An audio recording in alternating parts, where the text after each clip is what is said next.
ගොඩක් අය මේ බලු ප්‍රශ්නයක් ගැන විස්තර අහලා තිබ්බා. ඒ හින්දා පොඩ්ඩක් මේ ගැන කතා කරමු කියලා බැලුවේ. බලු ප්‍රශ්නේ තමයි මේ වීදි සුනකයන්ට මුදල් වෙන් කරලා තියෙනවා. ඒ වගේම මොකද්ද මේ වීදි සුනකයන්ගේ තියෙන ප්‍රශ්නේ ගැන. බැලුවොත් ඇත්තටම වීදි සුනකයෝ එහෙමත් නැත්නම් අපි හැමෝම බල්ලා කියලා කියනවා. මේ ප්‍රශ්නේ කොච්චර විතර ඈතකට යනවද? මේ ප්‍රශ්න ගැන කතා කරද්දී අපිට සාමාන්‍යයෙන් අවුරුදු 40000ක් විතර ඈතට යන්න පුළුවන්. මොකද මේ බල්ලා එහෙමත් නැත්නම් කැනිස් ලුපස් නැත්නම් කැනිස් ෆැමිලියාරිස් කියලා හඳුන්වන මේ සතා ගෘහස්ථකරණයට ලක් කරලා තියෙන මීට අවුරුදු 40000ක් විතර ඈත අතීතයේදී. ඒ කියන්නේ මිනිසා විසින් ගෘහස්ථකරණයට ලක් කරපු මේ පළමු සතා. ඒ වගේම මේ ගෘහස්ථකරණය හීලෑ කරනවා කියන එකයි දෙකක්. ඇත්තටම ගෘහස්ථකරණය ටිකක් අමාරු වැඩක්. හැබැයි හීලා කරන එක අපිට බොහොම පහසුවෙන් කරන්න පුළුවන්. මොකද මේ ඔයා ලියැත්තු ඒ වගේම ඕනම සතෙක් අපිට හීලා කරගන්න පුළුවන්. ඒක ගැටලුවක් නෑ. නමුත් ගෘහස්ථකරණය කියන්නේ ඊට වඩා ගොඩක් ලොකු කාරණයක්.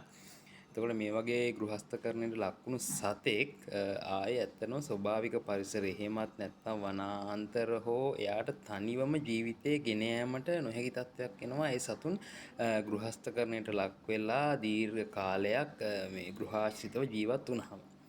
ඇත්තටම මේ බල්ලා ඇත්තටම මම බල්ලා කියන්නත් කැමති නැහැ. මොකද මේ බල්ලා කියන සත්‍යයට මේ ගොඩක් කලෙගුණ තියෙනවා අපේ මිනිසුන්ටත් වඩා. මේ හින්දා ඇත්තටම සුනකයා කියන නම පාවිච්චි කරන්න කැමතියි.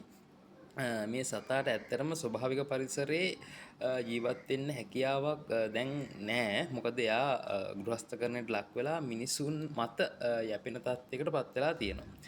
උදාහරණයක් විදිහට ගත්තොත් දැන් පූසා ගත්තාම අර්ධ වශයෙන් ගෘහස්ථකරණයට ලක් වෙච්ච සතෙක්. මේ සතාගේ මේ ප්‍රශ්නේ නැහැ. මෙයාට මිනිසු නැති වුණා ජීවත් වෙන්න පුළුවන්. මොකද පූසෝ ගත්තොත් අපේ ගෙදර ඉන්න පූසා හිතාගෙන ඉන්නේ අපි එයාගේ ගෙදර ඇවිල්ලා ඉන්නවා කියලා. නමුත් බල්ලා කියන සතා ගත්තොත් එහෙම නෙවෙයි. එයා දන්නවා එයා ඉන්නේ මිනිස්සෙගේ ගෙදර කියන එක. ඒක තමයි ගෘහස්ථකරණයේ තියෙන ප්‍රධානම ලක්ෂණය. හරි. එතකොට දැන් මේ විදිහට මේ ගෘහස්ථකරණයට ලක් වෙච්ච සතා අපි පාරට දාලා එයාට අපි කියනවා තනියම ජීවත් වෙන්න. එහෙම නැත්නම් කැලේකට තැරලා දානවා. විවිධ විදිහ අදට්ටේට්ටම් කරනවා මේ සතාට. එතකොට මේක ගැළපෙනවද කියන එක පොඩි ගැටලුවක් තියෙනවා.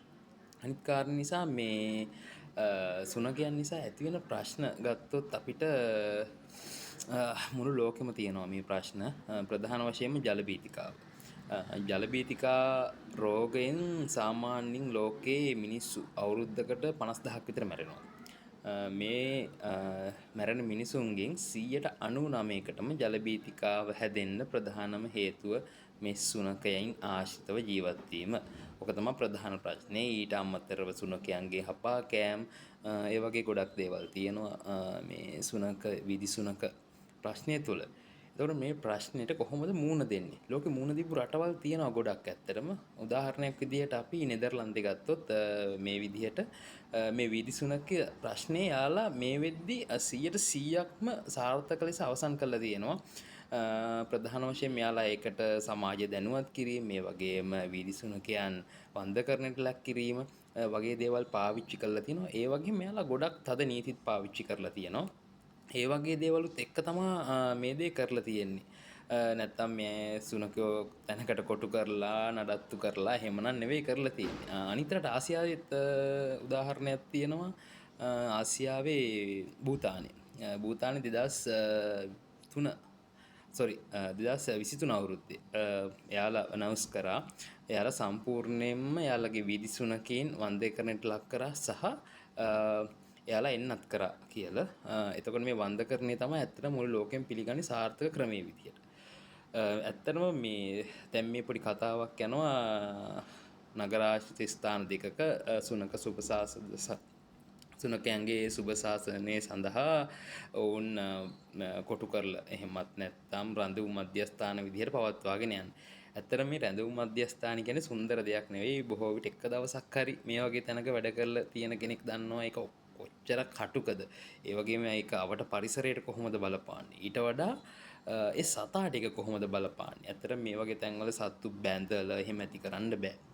අනිත් කරන්නේ මේ සත්තුන්ගේ පිරිමි සතුන් ප්‍රධාන වශයෙන්ම කුඩා භූමියක ඉද්දී ඔවුන්ගේ ටෙරටරිය වාසස්ථානය වෙනුවෙන් නැත්නම් බල ප්‍රදේශය වෙනුවෙන් උන් සටන් කරනවා. ඒතකොට ලොකු සටන් නැති වෙන්නත් පුළුවන්. සාමාන්‍ය ලෝකෙ පිළිගත් ක්‍රමේ මේ වගේ දෙයක් කරනවා නම් සාමාන්‍යයෙන් පර්චස් එකක භූමියක් අනිවාර්යෙන් එක සුනකයෙකුට වෙන් කරන්න ඕනේ. ඒ කියන්නේ පර්චස් 10ක ඉඩක් ගත්තත් අපිට සුනකයෝ 10 දෙනෙක් වගේ තමයි මේ වගේ ප්‍රදේශයක නඩත්තු කරන්න වෙන්නේ. එතකොට මේක ලොකු ගැටලුවක්. කුඩා ප්‍රදේශයකට මේ වගේ සත්තු කොටු කරා කියන්නේ අනිවාර්යෙන් මේ සත්තුන්ගේ නිදහස හිරෙනවා. ඒ වගේම අවට ප්‍රදේශය නාගරික ප්‍රදේශයක් මේ සඳහා භාවිතා කරොත් ඒ අවට ප්‍රජාවට මේක ලොකු ප්‍රශ්නයක් වෙනවා. මොකද ඒක දන්නවා අනිවාර්යෙන් මේ වගේ තැනකට ගිහිල්ලා දැකලා තියෙන කෙනෙක් දන්නවා. මොකද මේ වීඩියෝ වල පේන සුන්දරත්වය නම් එතන නෑ. ඇත්තටම ඒක ගොඩක් මහන්සි වෙන්න ඕනේ එතන වැඩ කරන. ඒ වගේම ඒ අවට කට්ටියටත් යම්කිසි කැපකිරීමක් කරන්න වෙනවා මේ වගේ දෙයක් කරද්දී. හැබැයි ඉතින් මේක ඇත්තටම සාර්ථක ක්‍රමයක් විදිහට ලෝකෙ පිළිගන්නේ නැහැ. ලෝකෙ පිළිගන්න ක්‍රමේ සතුන් වන්දයට කරන එක. මේ වන්දකරණය කරපුවාම ඊළඟ ජෙනරේෂන් එක සම්පූර්ණයෙන්ම නතර වෙනවා. අනිත් එක මේ ලංකාවේ අනිවාර්යෙන් මේ එක එක බ්‍රීඩ් වර්ග තියෙනවා. පියුර් බ්‍රීඩ්, අර බ්‍රීඩ්, මේ බ්‍රීඩ් කියලා. ඇත්තටම ඔය බ්‍රීඩ් කරලා මේ සතුන් හදන එක අනිවාර්යෙන් නතර කරන්න ඕනේ. ඒකට නීති ගේන්න ඕනේ. ඒ වගේම මේ සතුන් අලෙවිකරණය කරන්න නීති ගේන්න ඕනේ. එහෙම කරොත් තමා මේක ගොඩක් සාර්ථක වෙන්නේ. මොකද අලුත් පරම්පරාවක් බිහි වෙන එක නතර වෙන්නේ. අනිත් එක වන්දකරණයට ලක් කරන සත්තු ස්වභාවික පරිසරයට අපේ අවට පරිසරයේ ඉන්න සත්තු අනිවාර්යයෙන්ම වන්දකරණයට ලක් කරලා ඒ සතා සුවපත් වුණාට පස්සේ අනිවාර්යයෙන්ම අදාළ පරිසරයට ගිහිල්ලා නිදහස් කරන්න ඕනේ. මොකද ඒ සතා මේ වෙද්දී ඒ පරිසරයට හුරු වෙලා ඉවරයි. උදාහරණයක් විදිහට ගත්තොත් මම දැකලා තියෙනවා ගොඩ පානදුර බීච් එක ගමු. පානදුර බීච් එක ආශ්‍රිතව අනිවාර්යෙන් මේ වෙද්දී යම්කිසි මේ සුනක ප්‍රජාවක් ජීවත් වෙනවා. එයාලා ඒ පරිසරයට හුරු වෙලා එයාලා ඒ පරිසරේ ගැටලුවක් නැතුව ජීවත් වෙනවා. එතකොට එයාලා අරගෙන වන්දකරණයට ලක් කරලා ඒ වගේ තැන්වලට නිදහස් කිරීම කරන්න ඕනි. එහෙම නොකර ඇව්වොත් ඒ සත්තු හිර කරලා තියාගන්න ඒ වගේ දේවල් කරොත් ඒ සතුන්ටත් ඒක හිංසනයක් වෙනවා. ඒ වගේම මේකට ලොකු මුදලක් සහ ඒක කරගෙන යන පිරිසට සහ අවට ප්‍රජාවට මේක ලොකු කරදරයක් වෙනවා. දැන් ලෝකේ අපි මම කතා කරා වගේ නෙදර්ලන්තය ඒ වගේ රටවල් පාවිච්චි කරලා තියෙන ක්‍රමවේදයන් පොඩ්ඩක් අනිවාර්යෙන් අපි සලකා බලලා මේ වගේ දෙයකට යන්න ඕනි. එහෙම වුණොත් විතරයි සතුන්ටත් කරදරයක් නැතුව මිනිසුන්ටත් කරදරයක් නැතුව මේක අපිට බොහොම සාර්ථකව විසඳ ගන්න පුළුවන් වෙන්නේ. එහෙම නොවුනොත් දැන් ඇත්තටම අලි ප්‍රශ්නෙත් උඩු දුවනවා ඒකට විසඳුමක් නැතුව. එතකොට මේ වගේ මේ සුනක ප්‍රශ්නෙත් උඩු දුවන එක තමයි වෙන්නේ. ඒක තමයි මගේ අදහස. ඔයාලගේ අදහසත් පල්ලෙහාන් කමෙන්ට් එකක් දාගෙන යන්න.